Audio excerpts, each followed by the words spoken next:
Okay, we're going to get started. This is the 106th Security Thought Leadership webinar.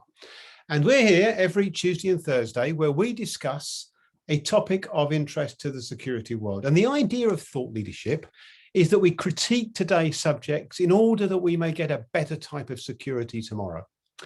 And the topic today is one that has emerged from previous discussions, both directly and indirectly.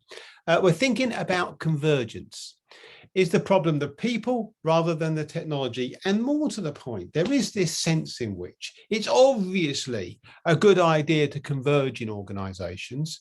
And yet the realities are this is a bit more complicated than many people make it out to be. It's something that's seen as an unqualified good, when maybe it should best be put as a thing with good things when done well, but causes problems when not. Well, we're going to find out what our panelists think.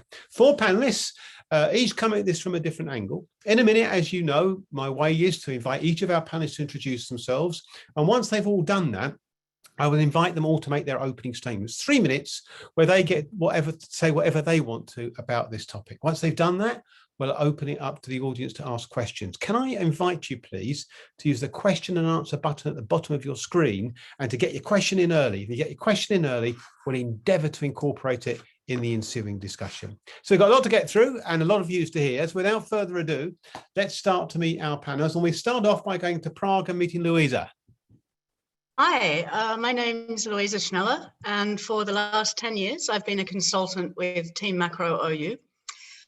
We build risk and security incident management systems for enterprise, and we've established solutions for multinational logistics, freight companies, retail, and the energy sector. And we build these around central and decentralized security management styles. And last year I wrote my dissertation about the barriers, drivers, and facilitators to security convergence, and I'm currently working on expanding that research. And that makes you a very good panelist today, Louisa. Thank you very much indeed. Let's go meet Emma. Emma, doing a PhD in the topic, Emma. Yes, I'm in my final year of my PhD now at the University of Portsmouth, and my research is investigating the factors that facilitate security convergence within organisations. And my PhD is funded by CREST, which is the Centre for Research and Evidence on Security Threats, which is a UK hub for behavioural and social science research into security threats. Thank you very much indeed, Emma. And Dawn. Hi everyone, I'm Dawn Holmes. I'm currently the Vice Chair of ASIS UK chapter. I'm a physical security specialist specialising in security systems, and I'm slightly intimidated by my panelists and their convergence knowledge. Oh, I don't think you need be, Dawn. Thank you very much indeed. And finally, we've gone from Prague through Portsmouth and London all the way over to Washington. Daryl, let's hear from you, please. Thank you, Martin. My name is Daryl Darnell. I'm here in Washington, D.C. I'm a Homeland Security and Emergency Preparedness professional with over 20 years in the profession. I've held senior positions at the United States Department of Justice, Homeland Security, and the White House National Security Staff as Director of Critical Infrastructure Protection and Resilience Policy. Daryl, thank you very much indeed. There are our four panelists. As you can see, a lot of expertise from a lot of different areas. So let's hear what they've got to say about this subject. 3 minutes from each of them, their opening statement. Louisa, your opening statement, please. Thanks, Martin. So I think, we've been talking about convergence for a long time now. It started showing up in writing, at least in the early 2000s. And I think we've been arguing about how to define it and how to do it ever since then. I think it's pretty safe to say that integration or collaboration with traditional security and IT is a no-brainer these days. IoT is here and it's only going to get more complex, and cyber is completely connected with our critical infrastructure now. The Vacada hack last month is a great and pretty awful example of what failing to manage and secure these systems can look like these days. We know that the rates of convergence application are relatively low, given how much it promises to deliver. And in my research, it's the people factor. And you can also see this coming up again and again in these webinars, actually. It's the people factor that seems to be a big part of what's holding it back. And conversely, it's also what's driving it where it's successful. So, I mean, we know that you need a champion to sell the thing to start with.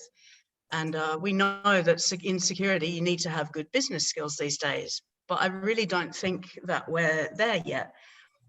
And, I've seen this happen where you've got that champion, but when they leave the organization, the converged approach just falls apart. We know that traditionally IT and security groups eye each other off with suspicion. There's concerns about who owns what and keeping their stake in the game. And these concerns, they can kill a converged approach before it even gets off the ground if there's not a skilled communicator there to soothe the fears and sell the strategy. And we know this. We've been talking about it for so long, so that there's got to be something that we're not doing. And from what I can see, I'd like to suggest two things, and I'm really looking forward to hearing what the other panelists suggest. Firstly, I think we really need to commit to teaching leadership and communication skills, these softer management skills, as part of how we teach security. I think that we actually silo off the way we teach security, and then we expect people to go out and practice it in a more expansive way. And secondly, I think that as an industry, we need to commit harder to fostering diversity. I mean, there's just so much research out there showing that diverse teams result in innovative and diverse thinking. And it's that kind of thinking that's really required to reach out from the security silo. There's no one-size-fits-all convergence model. To make it work in your organization, you have to be innovative. We really need to be fostering these skills in people coming up in the industry, and we've got to move away from our own stereotype. And I'll hand that back to you, Martin. Thank you very much indeed, Louisa. Excellent. Some really key insights there, and we'll come back to those, I'm sure. Without further ado, then let's go to Emma. Emma, your opening statement, please. Okay, so thank you, Martin. I suggest that rather than kind of thinking about people being the problem or that technology is the problem, then I think it might be more helpful to consider when we think about convergence, about the interactions that take place within the broader system of security. So how these interactions can be improved to facilitate effective convergence. I think convergence formalizes the interdisciplinary nature of security and aims to improve engagement between different security areas. So it really is fundamentally all about interaction. To be effective, convergence, to be effective in convergence, we need to establish buy-in from security staff and to sell the approach to the board and to facilitate and moderate that collaboration, especially in cases where they've been historically more difficult relationships. Now, these interactions might require what we termed as soft skills, but I would argue that they're not soft skills. Actually, they're really difficult. And I don't think it's recognised just how difficult it is to apply them consistently. I'd also argue that interactions are not just facilitated by these non-technical skills, but also by a system that provides both the opportunity for people to engage and training to help those engagements. Interactions are also facilitated by the culture within the security function that encourages its staff to have a mindset that is open to new ways of achieving security. Otherwise, collaboration will neither work nor be effective. Culture also plays a really important role in facilitating engagements across disciplinary boundaries and can drive continuous improvement. But establishing the appropriate culture is not easy. It takes time and continuous effort. So in addition to those not so soft skills, I think there are a range of system factors that facilitate effective interactions within convergence. But interactions are not just between people, they're also between people and technology. And when implementing a technological solution, we really need to consider the broader ramifications on people within the system. So how it impacts their workload, both in terms of resources available to maintain and update the technology, but also the workload of operators who are monitoring those systems. So as any additional data stream will add to their cognitive load, we might want to consider how that will impact operators' ability to attend to, perceive, decide upon, and communicate concerns appropriately and effectively. I don't think that there's a magic bullet that can ensure effective convergence, neither in terms of skills or technology. An organisation needs to develop the right non-technical skills in its staff and provide the broader system that empowers collaboration and a different way of working. So I would ask that, how can we understand all of these factors better, and how can we ensure that the technology appropriately supports the people in the system to provide better security for the organisation? So rather than seeing people as the problem, I think we need to see them as a source of the solution to more effective convergence. And back over to you, Martin. Thank you very much indeed. Another interesting take. Don't forget, audience, if you'd like to get your questions in, use the question and answer button at the bottom of your screen. And when we've heard from all the panelists, I'll endeavour to incorporate it into the discussion. Let's go now to Dawn. And Dawn, your opening statement, please.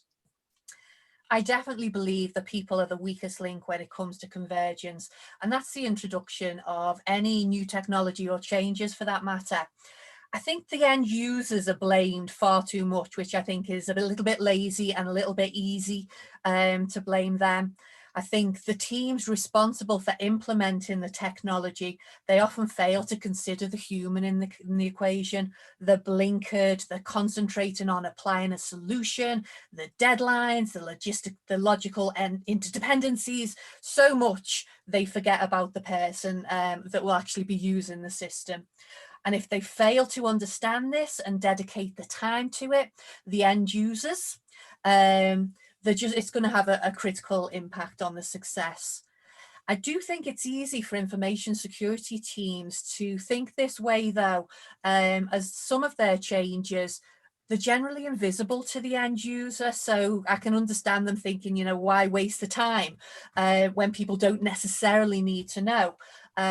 Myself in the physical world, we're forced to engage more because our solutions are visible, tangible, and have immediate impacts on others.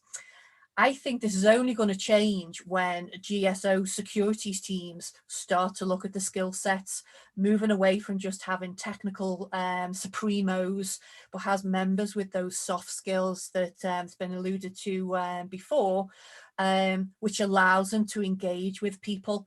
But there's a mindset change needed, I think. Soft skills, it sounds demeaning, like they're lesser skills, not on par with technical skills, but they're critical, as has been said before. What's the use of being technically excellent if your projects fall flat because you just can't engage with the organisation and the end users? My first use boss used to say, was it them or was it the brief? When anything didn't quite go according to plan, meaning to say, maybe I failed to engage and maybe, I didn't check for the understanding. And I've taken this with me throughout my career. It's like when you design an access control system and you go back and find fire extinguishers wedging all the doors open. You can blame the end user, but ultimately, was the design right? And it's really important to factor in those end users, but also appreciate that it's within your control to win these hearts and minds and to make that a vital part of the project. I also think weak leaders instantly blame the team, the situation, make excuses, whereas strong leaders, they're not frightened to consider their impact. And therefore a failure for a program to gel in an organization, I think it requires an introspective look. And some people just aren't good at this, which is maybe we're addressing this issue now and talking about it today. Absolutely. Dawn, thank you very much indeed. Don't forget, questions and answers button at the bottom of your screen. And as soon as we've heard from our final panelists, we'll come and involve you in the questions. And our final panelists over in Washington, Daryl, your opening statement, please. All right. Thank you, Martin. And thank you, Louisa, Emma, and Dawn for your comments. Very, very illuminating. So we're coming at this from a slightly different perspective. And I say we, I'm here representing my consulting company, DTE Consulting LLC, which focuses primarily on Homeland Security and emergency management. And then my partner, Justice and Security Strategies, which is primarily a criminal justice related consulting firm, but really taking a social science and a data-driven approach to research methods. And we've been commissioned by the ACES Foundation to build upon their 2019 report on convergence to see how the companies that did converge, how that went, companies who chose not to converge, are they considering converging, considering some of the things we've all experienced in the last year with COVID-19, social unrest here in the United States, social unrest in other parts of the country, and other disasters over the last few years, such as, the Gulf of Mexico oil spill that we experienced here 10 years ago or 11 years ago, and other things. And so what we really want to look at is what's the motivation behind organizations engaging in convergence. Are they converging business continuity planning with cybersecurity, with resilience? And when I say resilience, I'm really referring to emergency management planning, those types of activities and those different types of things. Or are they not doing it? Now, the literature would suggest that we've looked at so far would suggest that there are really three primary factors that organizations do this. They've had some type of major disaster. They think their size and capability of their organization fits to where they can do it. In many cases, organizations may want to converge, they just don't have the resources to do it. And then finally, it takes a level of communication and collaboration. And are they well suited to do that, especially in the times that we are now, where most of us, obviously we're on a Zoom call and it's a worldwide audience, but Zoom calls are prevalent just within organizations and intra-organizations internally and things like that. And so how does that impact on their ability to converge? And so the ACES Foundation has commissioned us to do that. We've embarked on that study over the last couple of months. We'll be using some of the same methodology and resources that their previous consultants used on the 2019 report. But we want to expand on that a little bit more and really go deeper into what you all have mentioned with the soft skills, quote unquote, looking at the people issues, because I would suggest from my own personal experience of doing some of these similar things in my previous experience when we created the Department of Homeland Security here in the United States, where we had to merge 21 security organizations into one organization. And it really was, how do you get 21 different cultures to become one culture? How do you get 21 different organizations with people who have grown up doing things one way, and now we all have to do it the same way?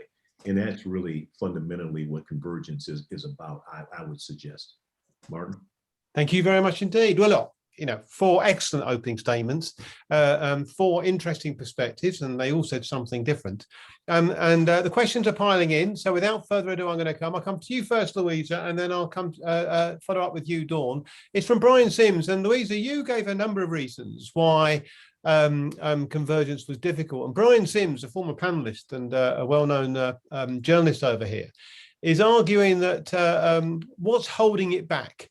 What's the big issue blocking this way? You mentioned a few. What would you come down on if you had to pin it down? Where is the big barrier to something that's obvious, as you said? Okay, well, from my research, I think the biggest thing that I identified was just getting it off the ground to start with, which of course there's lots of reasons behind that, but yeah, so being able to sell the thing and communicate to do that is one of the biggest problems that I've come across and actually seen in my own experience. You can have someone that drives it, but as soon as they're gone, it falls apart again. Yeah, I mean, you mentioned the need for a champion, and I know what you mean, Louisa. But I guess when you were speaking, I thought, yeah, that makes sense. Maybe it sort of sounds obvious. You think, well, why wouldn't everyone do that? Yeah, well, I don't think these skills are things that you're necessarily born with. And I think we have to encourage them more in our industry. Yeah, well, it's an interesting point. A few of you were saying it's not so obvious. It's a theoretically obvious, but in practice, when you come down to it, it's more difficult. Dawn, just from your point of view, Brian's asking about the sort of main barriers holding back the progress of convergence. What would you put it down to if you had to pick a big picture item on this? I think it's the silos that exist and making that first step to kind of bring the team together. I don't mind asking the stupid questions and admitting that I don't know things. So I will go to my information security colleagues and say, I need to do this. I don't understand what needs to be done. Will you help me? Now, not everyone has that approach, but it's just kind of, it's almost that first date, getting in there and kind of, getting the awkwardness over and done with and saying, this has got to happen now. And it's easier not to do that sometimes. Yeah. I mean, I'm interested in pinning these down a bit. I mean, Emma, you come at this from a slightly different angle. You come from sort of slightly outside security, looking at this as a sort of convergence issue. I mean, think of it more broadly, I suppose. In the security sector, we seem to, obviously, those working it see it as special or different or distinct, or it's what we know most about. But the problems you're hearing, they don't sound from your opening statements they're particularly unusual or peculiar to security. I don't think so. No, I think in any complex system, you've got layers of responsibility and different, just different layers that you have to kind of attend to when you're making any kind of change, or when you're just looking to operate normally. Whether that's from the individual level and interactions between individual people or individuals and their technology, all the way up through to the organizational impact on how people operate. So I think because security is particularly complex, as it sort of sits within organizations, that it's not particularly different in that sense from other complex systems. You've got the same factors of people having to engage with each other, with an organizational culture, with devices and technology, and with each other. And so that's fundamental to any complex system, and kind of untangling how those different things impact security, particularly when you talk about convergence and bringing people together. I wouldn't say it was particularly different to other complex sort of systems within organizations. And I guess there is the challenge, Daryl. There's the opportunity to learn more broadly. I mean, the security sector hasn't tended to look outside itself very much. I mean, when you go to security conferences, you often find security people talking to security people. In fact, by and large, you do. Daryl, do you think that, are you surprised by that? Yeah, that's a great, excuse me, Martin. I think that's a great question. And I think in some respects it's true. I think security has tended to be very insular and not look outside ourselves. And I think, I think in the world that we live in an information-based society, I think you have to get away from that, because we're so interconnected. People have their information instantaneously. Many people have different ideas of what they think information should look like. And it is a very personal thing, as I've always found in my experiences, that, I can show all types of data and to show that a particular building is safe or a community is safe. But if an individual has experienced some type of security issue or some type of trauma, that individual was not safe. And in the world that we live in, they have access to all types of information. So I think it behooves us to really look outside ourselves to see how we can make our selves better and improve our systems. But if I could just take one moment, Martin, maybe to go back and real quickly, I think the decision to converge is a less difficult decision than it is to implement it in terms, because it requires a level of what I would call meta leadership in terms of making that happen, because you're bringing together different systems. 25 years ago, you could separate physical security from cybersecurity. You can't do that anymore. And so it takes a leader who understands how physical, cyber, product security, resilience all fits together, and to be able to work in, as I think it was Dawn who said, break down those silos, because silos are good in some ways. You wouldn't want to go we all have a primary care doctor, but if it's something that is more specialized, they will send you to an orthopedic doctor or whatever. But that's where you start. So you need those silos, but you need to have those silos working together. And that's where the leadership factor comes in, as someone who understands that and that can bring all of that together. Okay, thank you very much indeed. I'm going to come to Emma next with this question.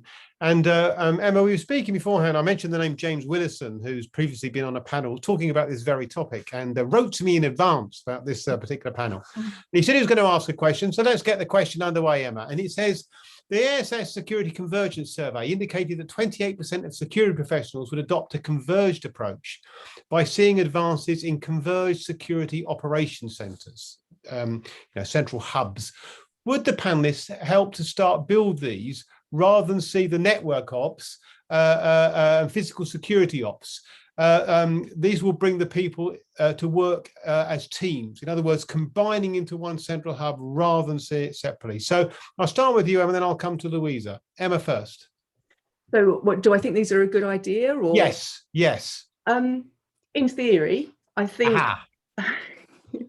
I think with any kind of control room, I would have my reservations about how to make these work effectively. That's not to say they can't work effectively, or that, you know, that's not feasible, but I would see issues with, you know, as I was saying in my opening statement, about how you make decisions about what kind of information is presented to your operators who are working in that situation, and how you facilitate them making the right decisions. Because all the way, you know, you can have someone sitting in a converged sort of operating center, but there's the decisions on what data is presented, and how that data is then presented to that operator. You know, we're still working within the limits of being human, so we can only attend to things for so long. We can only perceive certain things, and we've still got a human at the end who is actually capturing things that might be going wrong. How do we make that work best for that person? So I don't think they're necessarily a bad idea, but from what I've seen, I would be concerned that they're actually just adding more workload to someone without actually facilitating better security necessarily. But I think they're still in relatively early days. So I think there's still a lot of work to be done in improving how we think about what we present to people in those situations. Interesting. That's an interesting take. Louisa, do you agree with that? I agree with in theory. I mean, I would say that, you know, every organization is like its own unique animal, and what fits for one will not fit for another. Everything's got its own way of doing things, which is where I think that's where the problem is, because it's quite hard to know how you're meant to go about it if that's not going to fit there. Yeah. Yeah, I mean, this is the point, isn't it? This is part where I was coming to myself, actually. Louisa. This is presented as an unqualified good, right? But of course, what we now know is it's a lot more complicated than that. And as you say, organisations are different. So I suppose it's how do you manage that?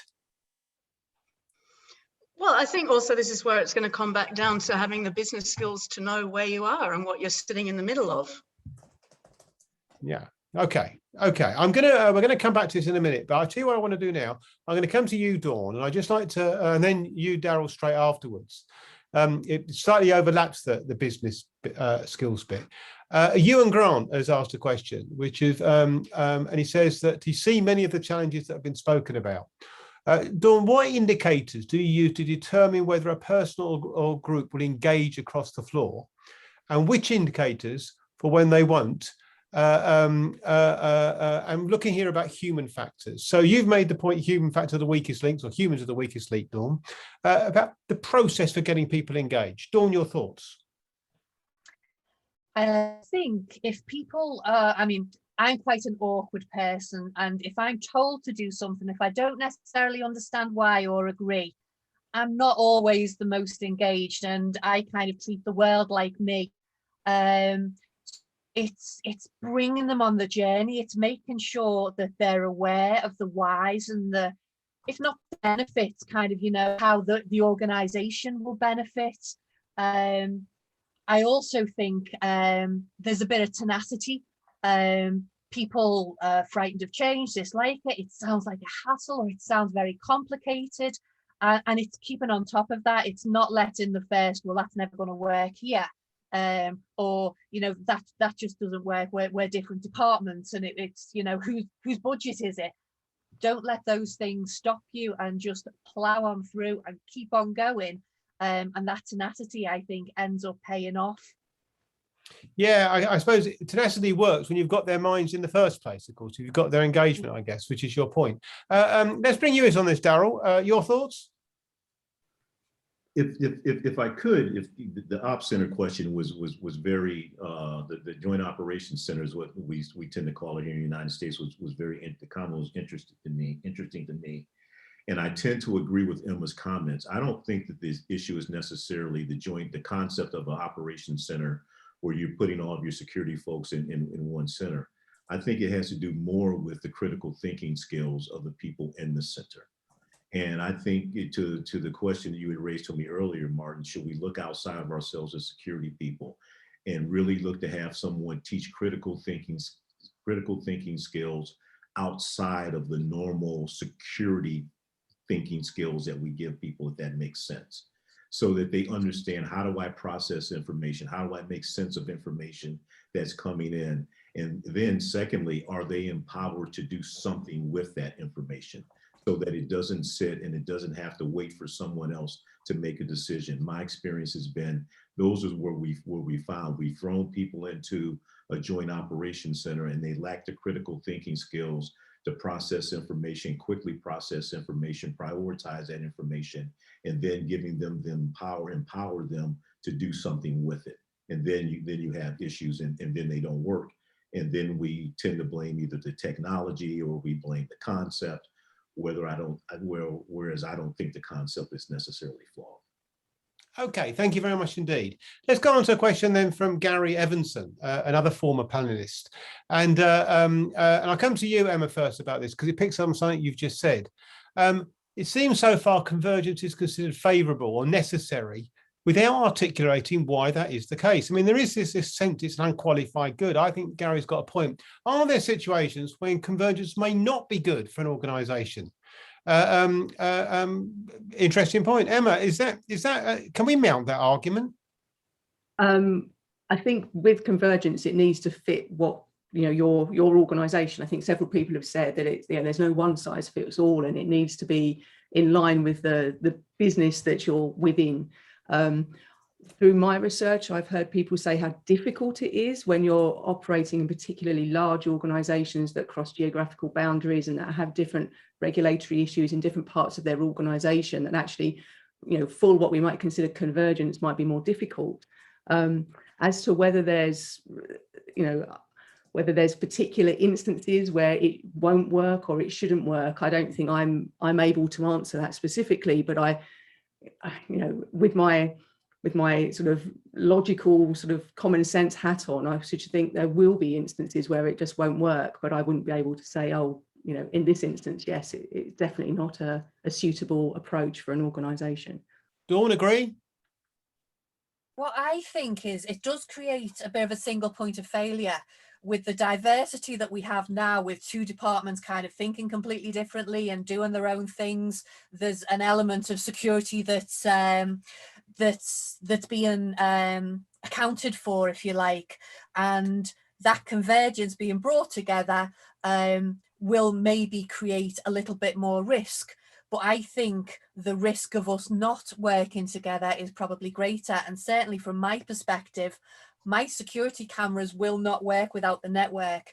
I need those guys. So it's really, there's not an option in the physical security equipment world to not embrace the IT department and appreciate the network is required.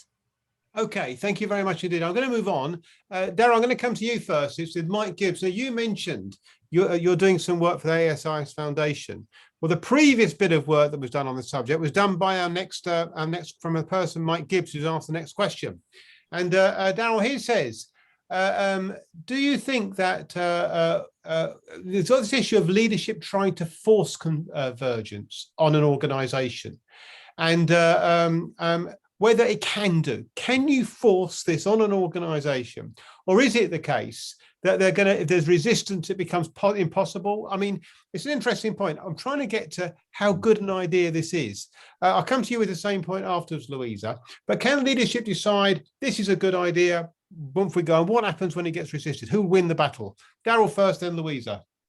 Well, I think it's how you define force. I think certainly, businesses have a right to decide, how they want their organizations to be organized. So from that perspective, yes, they are forcing it on the organization because they've made the decision that they're going to converge. But once that decision is made, I'll go back to the point that I made earlier, that requires a level of meta leadership to really describe, okay, why is this important to the organization? Why are we making this decision? Why are we making this decision now? And more importantly, I think to get buy-in and get that true collaboration is why is this important to you? because I think each of us as humans, we want to see what is in it for us, as well as an organization. And I think to the extent that you make the decision that you're going to converge, you have to be able to communicate, what I just said, but also communicate to people that, hey, we want you to be a part of this. We want your ideas. We want your innovation. Your success is fundamental to our success. So, how can I make you successful, if you will?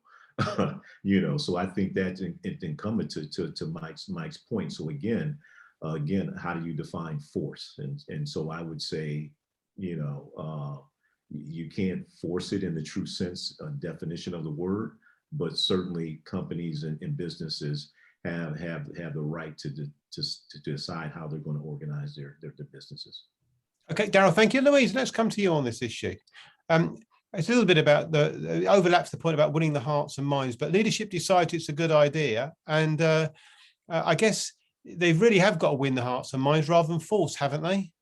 Yeah, I mean, I don't think it's possible to force something like that, because the different units within the organization will just go off and do their own thing anyway, which is no good for anybody. Yeah, so it's about how you're going to sell it to the different groups within your organization. Louise, on this topic, I mean, Amit Dabas has got a point that overlaps this a little bit, and it's the extent to which, in selling the case, I guess one has to sell the case for different ways to different audiences, and there is a point. Let's look in organisational terms, but it's about how you get boards on board and the importance of metrics and value, and I guess underlining all this, there's obviously a benefit to the business, but is it one of those things that's sold in financial terms? Are there metrics to say that this is a success, or I'm just thinking about how you sell it in value terms. I'll come to you afterwards, Dawn. Louisa? Yeah, but I think this sort of probably also overlaps with how we sell security altogether to the board. How do we prove the values to things that have yet to happen, or we've protected them from? And the argument for convergence that you're saving money by stopping the overlap of threats, for example, is useful. Yeah.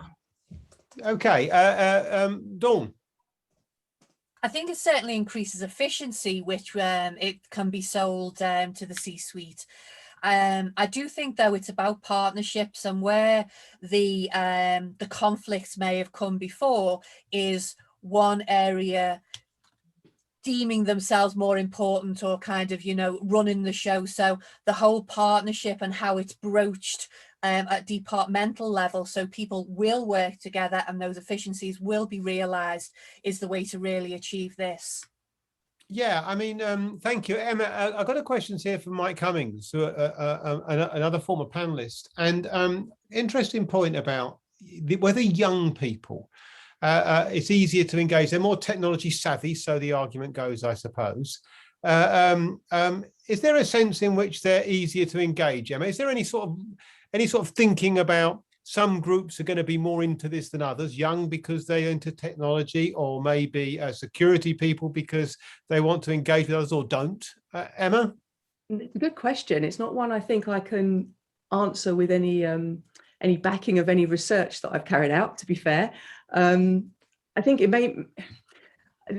something that it does kind of allude to maybe is that the need to, if you're going to sort of have a group of people who are happy to be more engaged in kind of cross-disciplinary learning, which you might get with younger people, then you need to be able to facilitate them using that cross-disciplinary learning as soon as they get back into their everyday role, and have that system in place that enables them to run with that once it's once they've got that training in maybe cyber or some more experience in physical or whatever it might be. So that would be my kind of reaction to that. But whether young people in particular or particular groups are more able to think in a converged way, I'm not sure. I wouldn't say that was necessarily the age was necessarily the key factor there.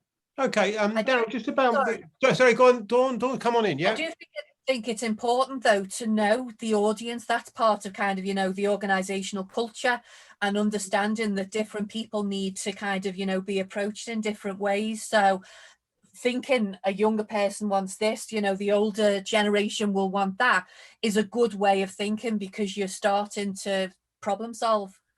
Yeah. Okay. Darren, let me bring you in on this. I mean, as Dawn alluded to there, this know your customer, know your audience is pretty key throughout.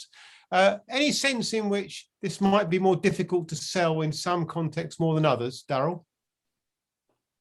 Yeah, I think generally speaking, it might be more difficult to sell in some context or another. Nothing comes to mind immediately, but I think that would just sort of be a general statement one could make. But I don't know that young or old, they pick it up better. They may pick it up in different ways. The tools that you use might be different than what you would use for a younger person versus, you know, someone in the senior like myself, you know, who doesn't read ebooks, who still likes to thumb through pages of books. I mean, so that may be a little bit different. But I think generally speaking, I think one's capacity to do something different is really, I think, determined by their level of curiosity and their level of trying to do things differently, and not so much by their age.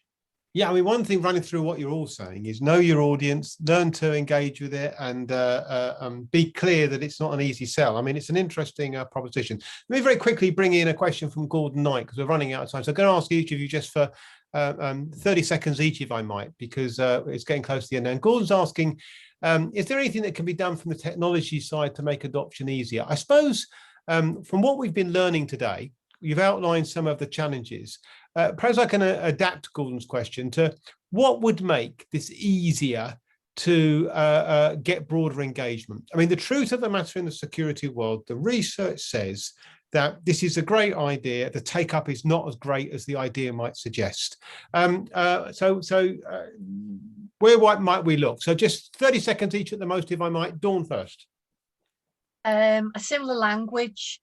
The IT kind of, you know, abbreviations, intimidating terminology will put a lot of people off. So have a similar language, clear, simple, non-intimidating. I think that will make a big difference. Okay, makes sense to me. Daryl. Yeah, I would completely agree with Dawn. I think communication is the key. Whether it's during the middle of a crisis or whether it's in planning and those different types of things. If you're not communicating and speaking the same language, I think it just makes it that much more difficult. Okay, thank you very much indeed. Emma, interested in your view, because you come from a slightly non-security view. Yeah, I'd say awareness that it's difficult. It's not a one night, you know, a switch that you flip from, you know, not being converged to being converged. It's something that you have to work on, that it's complicated, that there are going to be challenges, and that you need to work together to mitigate those challenges. It's something that will probably evolve over time and will need to evolve over time. So to have that mindset before you start is probably going to go a long way to helping set your expectations at the right level. Thank you very much indeed. And let me just leave the final comment to you, Louisa, since you were the one who pushed the case for the webinar. Louisa. I would suggest that we actually need to learn to let go a little bit, which is probably traditionally not what we're known for as security people, but to actually, you know, to get over those trust issues that we have between the silos, we need to, you know, allow that to happen. Yeah. Thank you very much indeed. Just one final question to Daryl and Emma. Daryl, when is your research going to be published? We don't have a specific date, but we hope to have it available at least by the end of the year at the GSX conference that ACES hosts annually. Okay, so that's at the end of September, so we'll hope for that, Daryl. Thank you very much. And Emma, when's your PhD going to be completed? This time next year, I'll be finished, but hopefully I'll get other things published and out in the wider world before then. Thank you very much. We'll look out for that. Well, thank you very much indeed, panel. Thank you very much indeed, audience, for your questions. And I know that the chat's been active as well. A lot of thought on this. I mean, you know, it is an important subject, and we've focused today on people, factors, and convergence. And when you broaden it into the broader ESRM and the enthusiasm for it, it does put in perspective some of the ways we're going to have to think about this more dynamically, perhaps. Okay, just a few final comments from me then, just to say that some major research study going on looking at security officers, those frontline workers. We never get to hear what they've got to say. This survey is about that, hearing from security officers. We'd welcome your thought in getting the research to them. We'll send you the link in the follow-up to this webinar. If you could send it to those who work with security officers, those who are security officers, let's get their views, at least in those countries we've identified. Also to say that OSPA's entries, our Standard Security Performance Awards, our entries are open in Kenya, Romania, and the United States. And we've just opened the Tackling Economic Crime Awards, so in the United Kingdom. So if you're involved in economic crime, get your entries in now. They don't delay. Also to say that very soon we're going to be announcing the opening of the Cyber Outstanding Security Awards. All these associations are already involved, but if you know a cyber association that isn't, let us know. We'd like to get them involved in the worldwide cyber OSPAs that'll be taking place later this year, and entries will open soon. Finally to say, we're going through this all over again on Tuesday, when we're going to be looking at that really controversial subject, sexism and security. What should we be doing? I'll have another set of elite panelists who are going to be arguing the case. And we're going to be looking at this from the really hard-nosed end about what's really going on and what we really need to do. So I hope that you'll be able to join me then. Just a final thanks to my panelists for their fantastic insights. Really enjoyed the conversation. A big thank you to you for your questions, both on your questions to us and on the chat. Thank you to in the background to Christine Brooks and Hannah Miller, who ever faithful supporting these webinars. So hopefully I'll see you again soon. I'd like to think it'll be on Tuesday at the same time when we're talking about sexism. But until we meet again, wherever you are in the world, stay safe.